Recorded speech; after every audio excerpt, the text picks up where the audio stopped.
Get ready to speak clearly and confidently in English. I'm Mark, and you're watching English Conversation Mastery. In today's lesson, we are going into a full immersion session. My goal is simple, to help you sound more natural so you can navigate your English conversations with total confidence. Whether you are at work or talking with friends, I want you to feel like you have the right tools to express yourself. Before we dive in, make sure to subscribe to the channel and hit the notification bell. We release new lessons every week to help you master your fluency. And stay tuned until the end, because I'll be giving you a mastery challenge in the comments to see how much you've learned. All right, let's get started. To speak clear, confident English, you need to stop making these common errors. Let's look at 5 important mistakes you should avoid. Oh man, you look so boring. Wait, stop. Please do not say that to someone. In English, that is actually quite rude. This first common mistake is one of the most frequent traps for learners: boring versus bored. It's easy to see why people get confused because both words describe a lack of interest. However, the grammar changes the meaning completely. Boring, the cause. We use this to describe the thing or the person that is uninteresting. Example: that movie was so boring. I went on a date with him and he was boring. He only talked about himself. That is definitely not a compliment. However, bored, the feeling. This refers to the emotion you are feeling inside. Example: when you watch a boring movie, you feel bored. So, when I said, "You look so boring" at the start, I was actually telling you that you are an uninteresting person. What I should have said was, "You look so bored," meaning you look like you aren't having any fun. Let's look at 2 clear examples. This documentary about sand is boring. I feel so bored. I was so bored during that lecture. To me, physics is just boring. Let's see if you can catch the difference. Choose the correct word for these sentences. I'll give you 3 seconds to think. Mark's lessons are not. I never feel. The answer? Mark's lessons are not boring. I never feel bored. I really hope that's true. Now let's move on to mistake number 2. Common speaking mistake number 2 is one that even native English speakers get wrong all the time. It's the battle between well and good. Have you ever heard someone say, "Ugh, I don't feel good"? Believe it or not, that is technically a mistake. If you want to speak with mastery, you should say, "I don't feel well." Here is the simple breakdown. Well is an adverb. It describes how you do something, an action. When you say, "I don't feel well," the word well is describing the verb feel. It's about your health. Example: I have a headache and a stomach ache. I don't feel well. I think I need to lie down. Good is an adjective. It describes a noun, a person, place, or thing. Example: Mark, this is a really good lesson. Good describes the lesson. Example: I really need a good grade in this class, or I'm going to fail. Now, let's talk about a little secret of the English language. Sometimes being 100% grammatically perfect can actually work against you. It can make you sound a bit stiff or even a little pretentious. Think about this.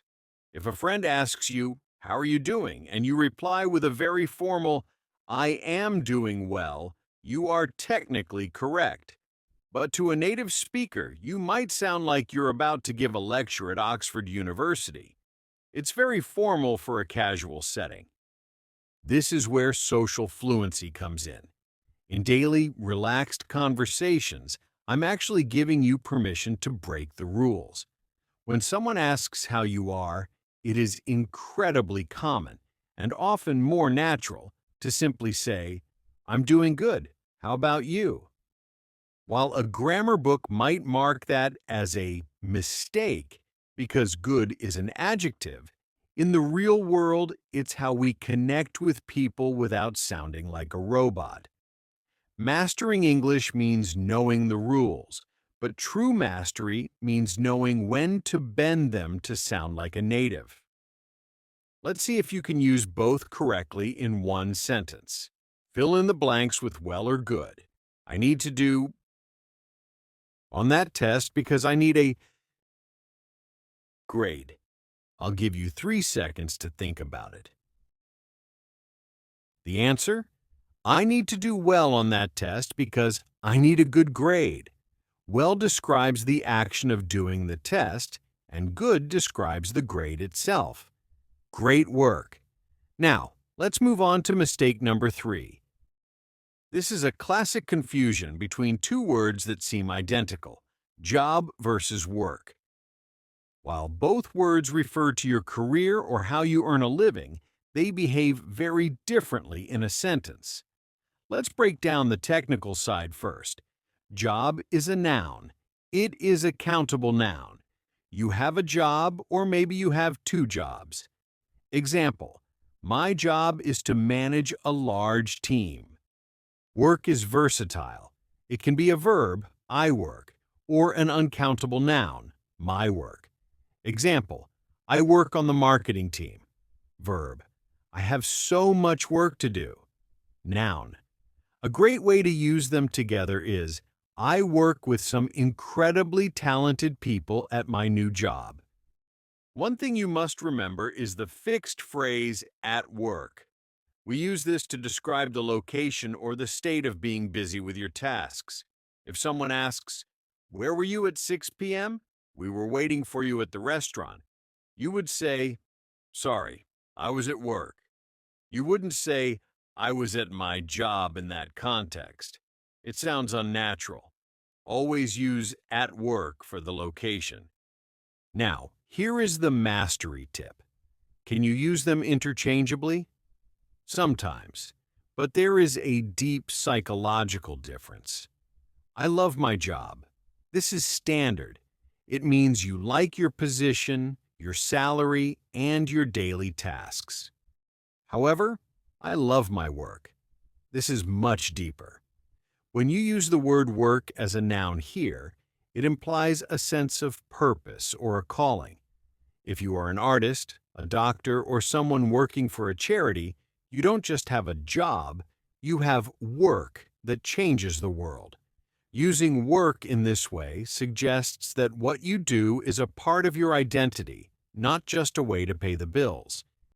All right, let's see if you can handle the challenge. Fill in the blanks with job or work. For I often have to late for hours. Think about the grammar we discussed. The answer is, for my job, I often have to work late hours. Remember, job is the noun, the position, and work is the action, the verb. Excellent. Next up is a question I get constantly. Mark, how do I know when to use in and when to use at for time? It can be tricky, but there is a very simple rule to help you master this.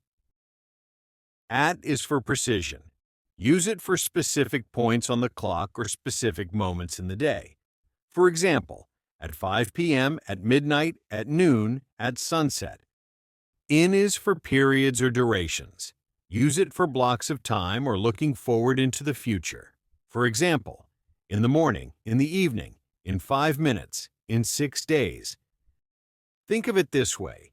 At is a tiny dot on your calendar. In is a larger box. Let's see it in a real sentence. Can you meet me at noon? I know that's only in 30 minutes, but it's urgent. See the difference? At noon is the specific time. In 30 minutes is the duration of time from now until then. Time for a quick check. Try to fill in these blanks. 3 days, when my vacation starts, I won't have to wake up 6 a.m. anymore. I'll give you 3 seconds. The answer is, In 3 days, when my vacation starts, I won't have to wake up at 6 a.m. Great job. Finally, mistake number 5. Well, actually, it's not really a mistake at all. It's a point of confusion. Many students ask, is it better to say talk to someone or talk with someone? Let's look at these. I'm talking to my friend. I'm talking with my friend. Which one is better? Honestly, both are perfectly acceptable. Some people argue that talk to sounds like an authority figure speaking, like a boss talking to an employee, while talk with sounds like a two-way conversation. But in modern natural English, especially in the US, we use them completely interchangeably. Whether you're talking to your boss, your child, or your best friend, you can use either one. So you can take that worry and throw it right out the window. You're safe with both. Before we finish, I want to give you 3 pro tips that will instantly make your English sound more polished and less like a textbook. First, the I'm good versus I'm well shortcut. We talked about good and well earlier.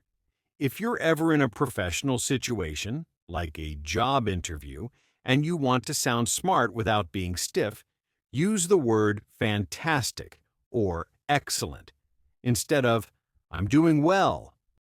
Try, I'm doing fantastic. Thank you for asking. It sounds confident and avoids the whole good-well debate entirely. Second tip is the use of going to. If you want to sound like a native and for your sentences to have a better rhythm, start reducing going to gonna in casual speech. Instead of I am going to work, you could say I'm gonna head to work. It's a small change, but it makes your English sound much more fluid. The third pro tip is the power of the word actually. Advanced speakers use the word actually to correct someone politely or to add a surprising detail. For example, I thought the meeting was at noon, but actually it's at 1 p.m. It's a great filler word that gives you a second to think about your next sentence while making you sound very fluent. Now, it's time to put everything together. I've written a short story that includes all the corrections we practiced today. I'm going to read it twice. The first time, just listen. The second time, I want you to shadow me. That means speak out loud at the same time I do.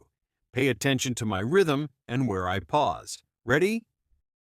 To be honest, I didn't feel very well when I woke up at 6 o'clock this morning. I knew I had a mountain of work waiting for me, and since I'm going to be leading a huge project at work today, I couldn't just stay in bed. Actually, I've been feeling a bit bored with my routine lately, but I realized that my job is more than just a paycheck. The work I do really helps people, and that keeps me motivated.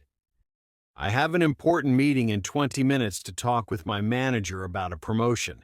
I've worked hard to do well this year, and I'm hoping for some good news. It's a bit nerve-wracking, but I'm ready to move toward true mastery in my career. Wish me luck. Okay, one more time. Feel free to pause the video and shadow me. To be honest, I didn't feel very well when I woke up at 6 o'clock this morning. I knew I had a mountain of work waiting for me, and since I'm going to be leading a huge project at work today, I couldn't just stay in bed. Actually, I've been feeling a bit bored with my routine lately, but I realized that my job is more than just a paycheck. The work I do really helps people, and that keeps me motivated. I have an important meeting in 20 minutes to talk with my manager about a promotion. I've worked hard to do well this year, and I'm hoping for some good news.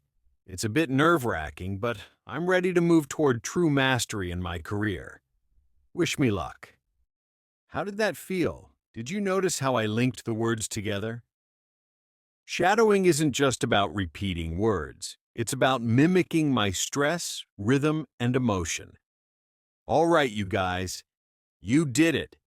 You've just spent time immersing yourself in real, natural English, and that is exactly how you achieve mastery. We've fixed some major mistakes today, but remember, the goal isn't to be perfect, it's to be confident. If you found this lesson helpful, do me a huge favor. Hit that like button and subscribe to join our community.